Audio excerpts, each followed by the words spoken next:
Financial planning is essential on your journey of wealth creation. However, when young, sometimes you become rather careless when trying to make quick money and end up making some silly but detrimental mistakes. To show you how to counter just those, in today's video, we're bringing you the top financial mistakes to avoid in your 20s. But before we begin, don't forget to subscribe to the channel and press the bell icon so you never miss another upload of the future millionaire. Having said that, let's jump right in. Number 10. Unnecessary expenses. Great fortunes are often lost $1 at a time. It may not seem like a big deal when you pick up that double mocha cappuccino or have dinner out or order that pay-per-view movie, but every little item adds up. Just $25 per week spent on dining out costs you $1,300 per year, which could go toward an extra credit card or auto payment or several extra payments. If you're enduring financial hardship, avoiding this mistake really matters. After all, if you're only a few dollars away from foreclosure or bankruptcy, every dollar will count more than ever. However, we must mention here checking out and splurging on our very own merchandise that we have prepared especially for you, our awesome fans, will be a spending you'll never regret. Find it linked in the description below. Number 9. Borrowing money. Using credit cards to buy essentials has become somewhat commonplace. But even if an ever-increasing number of consumers are willing to pay double-digit interest rates on gasoline, groceries, and a host of other items that are gone long before the bill is paid in full, it's not wise financial advice to do so. Credit card interest rates make the price of the chart items a great deal more expensive. In some cases, using credit can also mean you'll spend more than you can earn. Number 8. Overspending on your house. When it comes to buying a house, bigger is not necessarily better. Unless you have a large family, choosing a 6,000 square foot home will only mean more expensive taxes, maintenance, and utilities. Do you really want to put such a significant long-term dent in your monthly budget? Number 7. Refinancing from home equity. Refinancing and taking cash out of your home means giving away ownership to someone else. In some cases, refinancing might make sense if you can lower your rate or if you can refinance and pay off higher interest debt. However, the other alternative is to open a home equity line of credit. This allows you to effectively use the equity in your home like a credit card.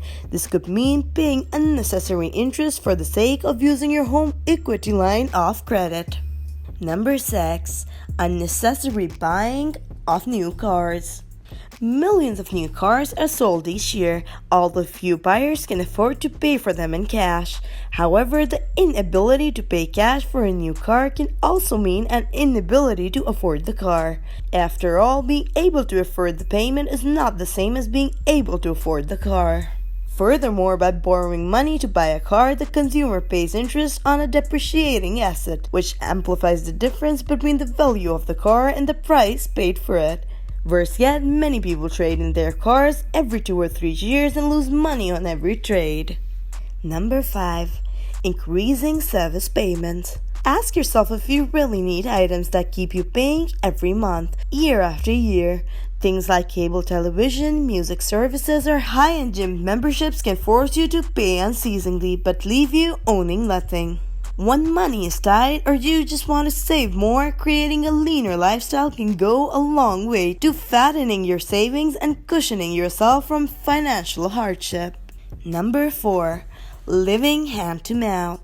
The cumulative result of overspending puts people in a precarious position, one in which they need every dime they earn and one missed paycheck would be disastrous.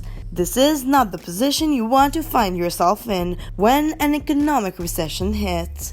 If this happens, you'll have very few options. Many financial planners will tell you to keep 3 months worth of expenses in an account where you can access it quickly. Loss of employment or changes in the economy could drain your savings and place you in a cycle of debt paying for debt. A 3-month buffer could be the difference between keeping or losing your house. Number 3. Ignoring retirement investments. If you do not get your money working for you in the markets or through other income-producing investments, you will never be able to stop working. Making monthly contributions to designated retirement accounts is essential for a comfortable retirement. Number 2. Wasting savings on debt. You may be thinking that if your debt is costing 19% and your retirement account is making 7%, swapping the retirement for the debt means you will be pocketing the difference. But it's not that simple. In addition to losing the power of compounding, it's very hard to pay back those retirement funds, and you could be hit with hefty fees. With the right mindset, borrowing from your retirement account can be a viable option, but even the most disciplined planners have a tough time placing money aside to rebuild those accounts. Number 1. Lack of proper planning. Your financial future depends on what is going on right now. People spend countless hours watching TV or scrolling through their social media feeds, but setting aside 2 hours a week for their finances is out of question. You need to know where you are going. Make spending some time planning your finances a priority. With that, we come to the end of today's video. If you enjoyed, don't forget to like, share, and subscribe. And join in the next time for more of such interesting content. Over and out.